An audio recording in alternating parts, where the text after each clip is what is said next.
x bərabər 0-dan x olur 2. Yəni bu kəsişmə nöqtəsi P nöqtəsinə x-i 2, y-i 8 olan hər hansı bir nöqtə kimi baxırıq.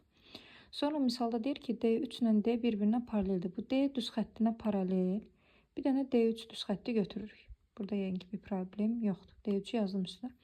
D3-ün də funksiyası var bizdə. Y-i tək saxlasaq, bu D3 əslində y bərabərdir. 2x çıxılsın 3 deməkdir.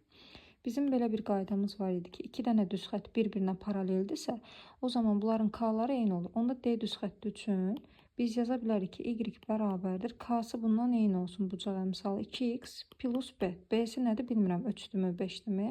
Və biz görürük ki, bu D düz xətti də həmçinin P nöqtəsindən keçir axı. Onda P nöqtəsi gəlib bunun üzərində yerləşməlidir. Yəni x-ə 2, y-ə 8 verə bilərik. 8 bərabərdir. 2 vurulsun 2 üstə gəlsin b-yə. Buradan b-ni 4 çıxardırıq. Yerinə də qoysaq, y bərabərdir. 2x plus 4 deyiləm.